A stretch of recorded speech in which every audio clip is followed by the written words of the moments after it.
Good evening, dear students. You are most welcome in your YouTube channel Learning with Rajesh.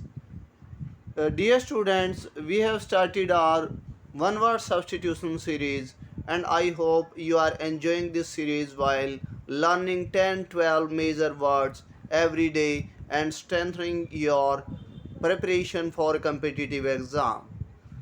So let's start today's 10 plus word for strengthening our English grammar by revising the main important words. Today's first word is impertinent. Impertinent here means not showing proper respect. You can say that a person who is not showing proper respect is known as impertinent. उसे गुस्ताख कहा जाता है. Next is impiety.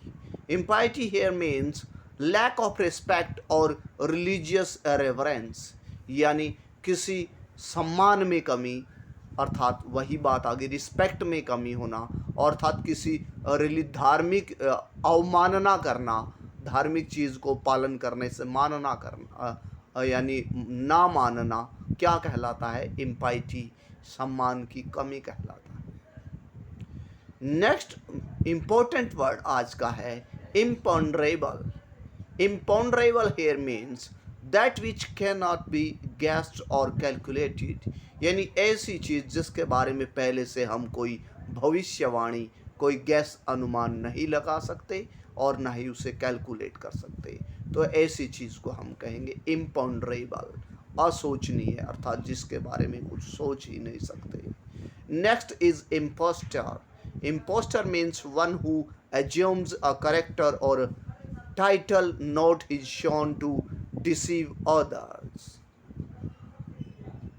ऐसा व्यक्ति जो किसी दूसरे को ठगने के लिए या फिर दूसरे को अपना अलग ही रूप बनाकर पेश करता है दूसरों के सामने हर बार, ऐसे व्यक्ति को इम्पोस्टर कहेंगे, बहुरूपिया कहेंगे. Next is impracticable. Impracticable here means incapable of being practiced, यानी ऐसी चीज़ जिसकी प्रैक्टिस ना की जा सके, बार बार प्रैक्टिस ना की जा सके, ऐसे चीज़ को हम कहेंगे अव्यवहारिक. incapable of being practiced is known as impracticable. Next is impregnable.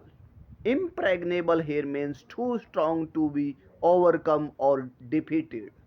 ऐसा व्यक्ति जैसे हम कहें हमारा भारत देश महान है और हमारा भारत देश इम्प्रेग्नेबल है, यानी इतना स्ट्रांग है कि जिसको डिफीट नहीं किया जा सकता, जिसको ओवरकम नहीं किया जा सकता, अजेय है हमारा Bharat. Next is impulse. Impulse means driving force, यानी किसी चीज़ को मोटिवेट करना, किसी को प्रोत्साहित करना क्या कहलाता है? Impulse, driving force. Next is impresario. Impresario means a manager or a director of a ballet, a concert, a theatre or an opera company, यानी किसी बैलेट या किसी थिएटर या ओपेरा कंपनी के मैनेजर को हम क्या कहेंगे? इम्प्रेजेरियो, यानी संयोजक कहेंगे हम उसे. Next is impromptu. Impromptu here means something said or done without preparation. हमने ये वर्ड कई बार, एक बार पहले भी पढ़ा है कि कई बार हमारे टीचर आपको कह देते हैं कि चलिए आइए स्टेज पर आइए, आज कुछ सुनाइए. बाल सभा होती थी जो हमारे, तो बिना तैयारी के हम जो कोई भी भाषण वगैरह देते हैं या कुछ कहते हैं उसे हम क्या कहेंगे? इम्प्रॉम्प्टू कहेंगे, यानी बिना तैयारी का कहेंगे. आई होप कि आपको एग्जाम्पल से अच्छे से समझ आ गया होगा. Next word is impudent. Impudent means rude and not respectful. अभी हमने थोड़ी देर पहले एक वर्ड और पढ़ा था जिसमें भी बताया गया था कि ऐसा व्यक्ति जो रिस्पेक्ट ना दिखाता हो, तो ऐसे रिस्पेक्ट न दिखाने वाले व्यक्ति को, रूखे व्यवहार वाले व्यक्ति को हम इम्प्यूडेंट भी कहते हैं. Next is impunity.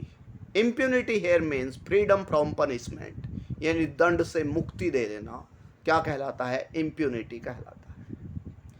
Next is inaccessible. Inaccessible means incapable of being reached, यानी जहाँ पर पहुँचा ना जा सके, अगम्य स्थान, जिसे आप हिंदी में आपने अनेक शब्दों के लिए एक वर्ड में पढ़ा होगा, अगम्य, जहाँ पर जाना आसान ना हो, पहुँचा ना जा सके, तो ऐसे स्थान को इनएक्सेसिबल कहेंगे। Next is inadmissible. Inadmissible means that which can not be admitted or allowed, यानी ऐसी चीज आपने देखा होगा कि लिखा होता है स्पिटिंग हेयर इज प्रोहिबिटेड, यानी यहाँ पर थूकना मना है, यानी अस्वीकार्य है, अलाउ नहीं है, तो ऐसी डिसअलाउंस को क्या कहेंगे हम? इनएडमिशिबल कहेंगे। आई होप कि आपको एग्जाम्पल से समझ आया होगा। Next is inaudible. Inaudible here means a sound that can not be heard, यानी ऐसी आवाज जो सुनाई ना दे, inaudible.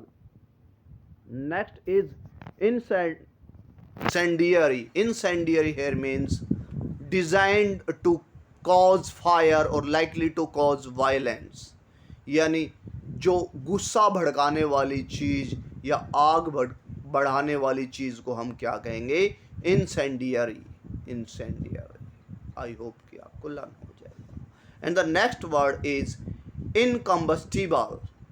इनकम्बस्टिबल here means that which can not be burned, यानी हमारे गीता ज्ञान देते हुए भगवान श्री कृष्ण ने कहा कि आत्मा वह चीज है जो कभी ना जलती है ना गलती है, तो ऐसी चीज जो जले नहीं उसे क्या कहेंगे हम? इनकम्बस्टिबल कहेंगे, that which can not be burned. I hope कि एग्जाम्पल से लास्ट वर्ड भी आपको इजीली लर्न हो जाएगा। आई होप कि आज का सेशन आपको अच्छा लगा होगा। यदि आपको सेशन अच्छा लगे तो please like and share also, और यदि आप यूट्यूब चैनल पर नए हैं तो please subscribe the channel and share also. Thank you and have a nice evening.